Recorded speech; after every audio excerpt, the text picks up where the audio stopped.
Suffolk County's former police chief James Burke has been arrested, accused of soliciting sex at a local park. This after the 58-year-old previously went to prison for beating a handcuffed man. At 10:15 a.m. today, during this operation, they engaged one individual who was soliciting for sexual engagement. He was expressing to us how this would, be a public humiliation. Burke faced backlash for his link to the Gilgo Beach murders and for interfering with the investigation because of his tie to sex workers. Now he's arrested for soliciting one. The day the body started surfacing on that stretch of Long Island Highway, the man who would eventually take charge of finding the killer was already under investigation. Not for the murders, for something else entirely. Something that, when it finally came out, would make you wonder whether the most dangerous person connected to this case ever wore a badge. His name is James Burke, and if you think you know this story, you don't know this part. Because what happened inside Suffolk County law enforcement between 2012 and 2015 isn't a subplot to the Gilgo Beach case. It may be the reason it took 13 years to make an arrest. And the evidence for that isn't a theory. It isn't speculation. It's documented. It's in federal court records. It came out of the mouths of prosecutors, detectives, and FBI agents under oath and on camera. This is that story. To understand how Burke got this kind of control over this investigation and why nobody stopped him, you need to know how he got the job in the first place. I know it might feel like we're stepping back before we step forward, but stay with me, because what you're about to hear doesn't just explain Burke. It explains why an entire county's law enforcement apparatus bent itself around protecting one man while a serial killer operated freely underneath it. Burke's relationship with Thomas Spota dated to Burke's teenage years in the late 1970s, when he was a star witness in a murder case that Spota was prosecuting. A 13-year-old boy named John Pius had been found dead in the woods in Smithtown. Rocks jammed down his throat. Burke was a teenager on the witness stand. Spota was the prosecutor building the case around him. That moment, a boy testifying in a murder trial, and the lawyer watching him do it, became the foundation of a relationship that would eventually control law enforcement across an entire county. Spota later hired Burke to work in his office as an investigator, promoted him to chief investigator, and vouched for him when he was appointed chief of the police department. Every door Burke walked through, Spota held open. But here's what Spota knew when he was vouching for him. Burke was the subject of a 1995 internal affairs investigation that concluded he had engaged in a personal sexual relationship with a convicted felon known to be actively engaged in criminal conduct, including the possession and sale of illegal drugs and prostitution, engaged in sexual acts in police vehicles while on duty and in uniform, and failed to safeguard his service weapon and other departmental property, and every single allegation was substantiated, meaning he did it. All of it. The investigation confirmed it in writing. This wasn't a rumor that got dismissed. It was an official finding that James Burke had done exactly what he was accused of. Burke had twice lost his service weapon to a woman with a prostitution arrest record with whom he had been having a sexual relationship. A cop, in uniform, on duty, losing his department-issued firearm. To a woman he was seeing in secret, twice. Internal Affairs confirmed it. The DA's office received it for criminal review. Rather than facing discipline, Burke received promotions. The file sat there.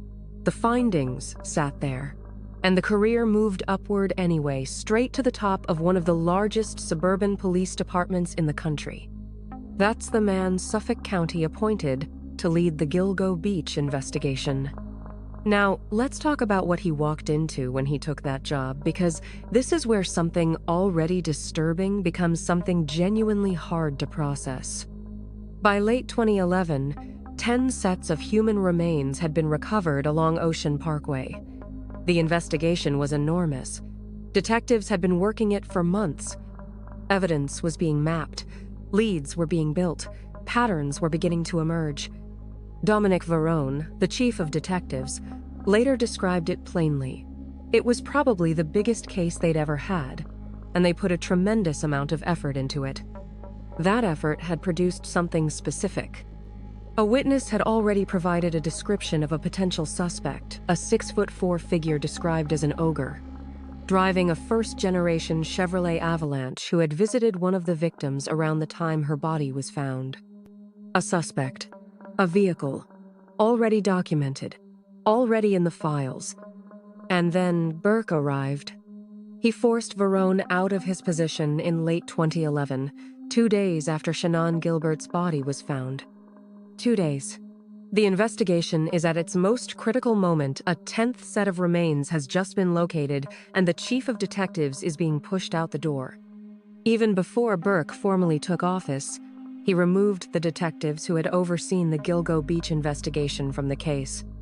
And according to Varone, nobody in Burke's incoming administration asked them to debrief the investigators who were taking over, so the investigation essentially started from scratch, months after the bodies were found. Let me paint that picture clearly so it lands the way it should. The detectives who had been living inside this case, who understood the burlap, the geography, the victim profiles, the emerging patterns were removed. The incoming team was not briefed. Nobody sat down and transferred what was known. Varone himself later said it directly. There was a little bit of a dropping of the baton. A little bit. That witness description of the Chevrolet Avalanche, the one that would eventually lead directly to Rex Heuermann, was part of what got lost in that transition. It sat in a file, untouched, for over a decade. That's when everything changed. Not for the better, for the worse. Because what Burke did next wasn't just neglect, it was active. Detective Rob Trotta, who was assigned to the FBI Violent Crimes Task Force at the time, said that Burke denied subpoenas for records related to cell phone towers. Cell tower data, in a case driven almost entirely by the movements of a killer using burner phones. The single most powerful tool available to investigators tracking an unidentified mobile suspect, and Burke denied the subpoenas to obtain it. Trotta also showed a department directive signed by Burke that instructed officers to notify a supervisor whenever they were contacted by an outside law enforcement agency. Think about what that means in practice. If the FBI calls one of Burke's detectives about the case, the detective can't just talk to them. They have to report it upward first. Burke had made himself a gatekeeper between his own investigators and federal agents. Timothy Sini, who later became Suffolk County Police Commissioner, confirmed that detectives were blocked from sharing information with the FBI's Behavioral Science Unit, the unit that would have assisted with profiling the killer. He said directly, that was the doing of Tom Spota and James Burke. The Behavioral Analysis Unit, the federal resource specifically designed to profile serial killers, to build frameworks that tell investigators what kind of person they're looking for, where they likely live, how they select victims, what their patterns reveal. That unit was available. That unit was being offered. And Burke made sure his detectives couldn't share case information with it. Trotta put it plainly in an interview. Basically, they didn't want anyone talking to the FBI anymore. The FBI is offering to help you. They're giving you the people that are going to do it. They're paying for the expense of it. But Jimmy Burke, he didn't want the FBI involved in Suffolk County in any way, shape, or form. Now, why? That's the question that has followed this case for years. And the answer, the documented, verified, federal court-confirmed answer, is that Burke had something to hide. But before we get there, drop something in the comments because I want to know if you've ever heard this name before today. James Burke. Because most people watching this know every detail of what happened on that highway, and they've never heard the name of the man who was supposed to stop it. December 14th, 2012. A 24-year-old heroin addict named Christopher Loeb breaks into an unlocked SUV parked on a street in Smithtown. The vehicle belongs to Suffolk County Police Chief James Burke. What Loeb took included a gun belt, ammunition, a box of cigars, and a canvas bag containing sex toys and video pornography. Now, most police chiefs manage this quietly. It's embarrassing. You deal with it through the appropriate channels and you move on. That is not what James Burke did. Burke went to the police station where Loeb was being held handcuffed, in custody, and walked into the interrogation room. Officers were present. What happened next became the subject of a federal civil rights investigation. I got choked, I got punched, I got slapped, I got kicked. While in federal custody, Burke was investigated after oxycodone was found in his housing area. Federal prosecutor Laura Tranis-Gatz said during the case, "No police work is getting done. They're spending their day protecting Jimmy." Burke organized a cover-up. He convened meetings. He coordinated with allies. He pressured officers who had witnessed the assault about what to say and what not to say. Police officers who received subpoenas from the FBI were interrogated afterward by Burke's allies about whether they had talked. Some were warned that if they admitted wrongdoing, their union would not pay their legal fees. The man overseeing the Gilgo Beach investigation, the man who had locked the FBI out of a serial murder case, was simultaneously running an internal intimidation operation against officers who might cooperate with a federal inquiry. The same FBI, the same investigators his department directive had already been designed to wall out. And then Christopher Loeb said something publicly that stopped a lot of people cold. In an appearance on the Unraveled podcast, Loeb claimed that among the items in Burke's bag was a DVD he described as a snuff film, a violent pornographic video depicting a real murder. He said he watched it briefly and saw a masked man torturing a restrained woman.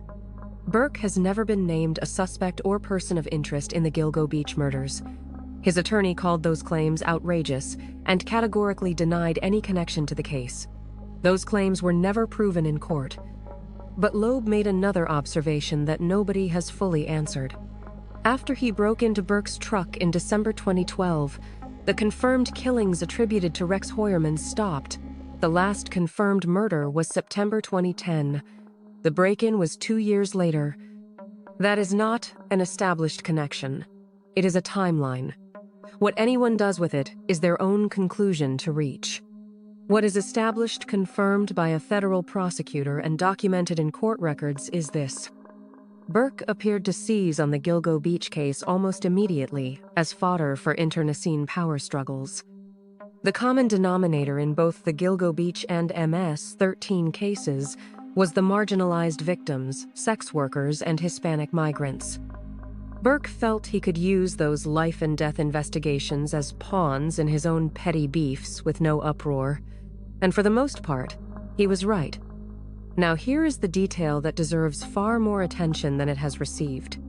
While Burke was police chief, while an active serial murder investigation was underway, while the bodies of women who had been working as escorts had been found within walking distance, an escort named Leanne gave a sworn statement claiming that in June 2011, she attended a house party at an Oak Beach residence where she witnessed cocaine being passed around and observed Burke pull a woman by her hair to the ground. Oak Beach, the same community where Shannon Gilbert disappeared, 8 miles from Gilgo Beach. An active crime scene, the neighborhood at the literal center of the investigation Burke was running. Leanne stated she was choked and forced into rough oral sex with Burke in a bathroom during that party. Burke's attorney denied everything, called it tabloid journalism, said there was not one shred of evidence linking Burke to the Gilgo case. But the attorney for Shannon Gilbert's family, John Ray, framed what those allegations meant, regardless of the criminal question. Under those circumstances, a high police official from Suffolk County goes and parties in Oak Beach itself with drugs and with prostitution that suggests an arrogance and a certainty in his mind that he could pretty much do whatever he wanted with regard to that investigation. Subscribe right now, because what comes next is where the full scope of what was built around Burke finally becomes visible, and it goes higher than most people realize. The former Suffolk District Attorney Tom Spota eventually went to federal prison for trying to cover up the crime. He was a longtime mentor to Burke, beginning when Spota, a young prosecutor, recruited a 13-year-old Burke as the star witness against other boys in the murder of John Pius behind Dogwood Elementary School in Smithtown. Thomas Spota, the district attorney of Suffolk County, the man who had protected James Burke since 1979, the man who had elevated him, vouched for him, cleared his path at every step. Burke, Spota, and the chief of the Anti-Corruption Bureau, Christopher McPartland, referred to themselves as the administration, three men who prosecutors described as having amassed near total control of Suffolk County's criminal justice system. The police chief, the district attorney, the man who ran the anti-corruption unit, and all three were eventually convicted of federal crimes. When Spota learned in 2015 that the federal investigation into Burke had been reopened, according to a cooperating witness, he went nuts and said that anyone cooperating with federal prosecutors was dead. The district attorney, threatening officers who cooperated with a federal investigation into his own protege, while the Gilgo Beach case sat in the files unworked. On December 17, 2019, a jury convicted Spota of obstruction, witness tampering, and conspiracy. He was sentenced to 5 years in federal prison and fined $100,000. McPartland, the head of the Anti-Corruption Bureau, was convicted alongside him and received the same sentence. The judge described their conduct as unconscionable.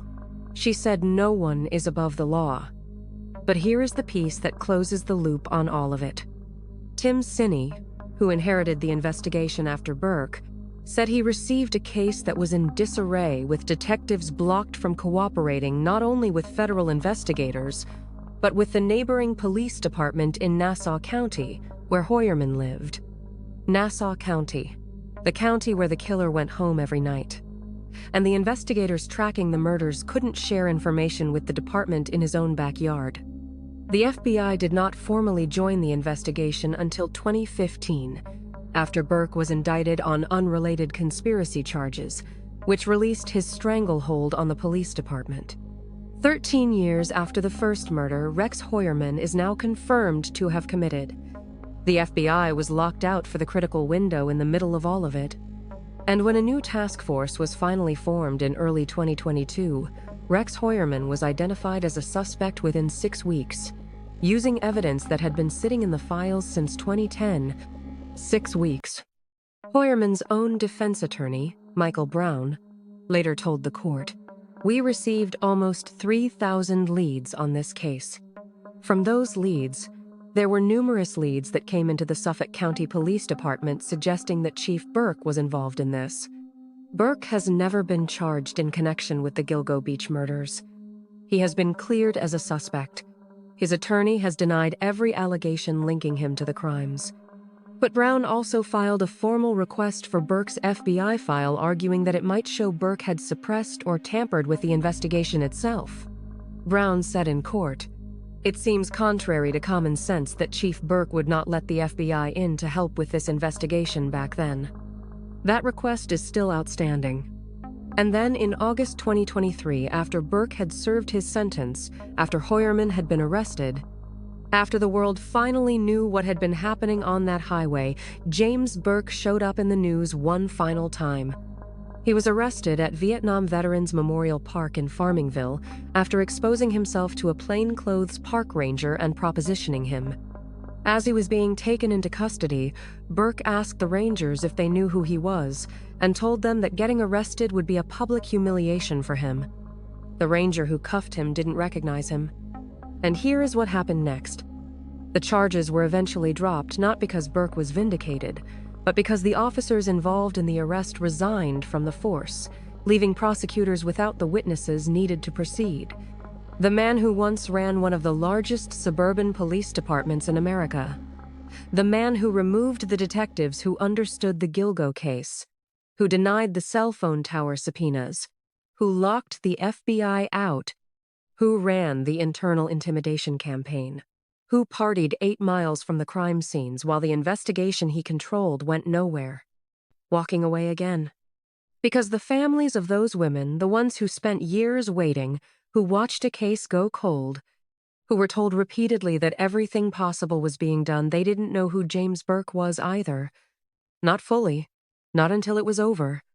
Not until the system that was supposed to protect them had already been rebuilt from the ground up by different people with different priorities, and the case that Burke's administration had run into the ground finally broke. Open in 6 weeks. There's a question that the families, the detectives, the journalists who covered this case have all asked in different ways.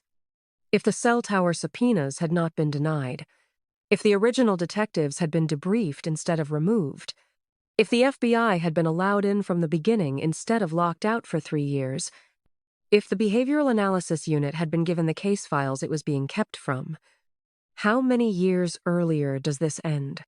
That math has never been done publicly. Maybe it can't be. But the question doesn't disappear just because it's uncomfortable. Because when an investigation fails, we always ask what the killer did to stay hidden. This case forces a different question. What did the people supposed to find him do to make sure the hiding was easier? Share this, because Burke's name deserves to be as well known as the case he ran into the ground. The victims' families spent years being told the investigation was a priority. They had no idea who was actually in charge of it or what that person was doing while their daughters and sisters stayed missing. That part of this story belongs in the conversation. Burke, Spota, McPartland. 3 convictions, 3 federal sentences, 1 cold case that should have been solved years earlier. And somewhere in Long Island, for all those years, a killer went to work.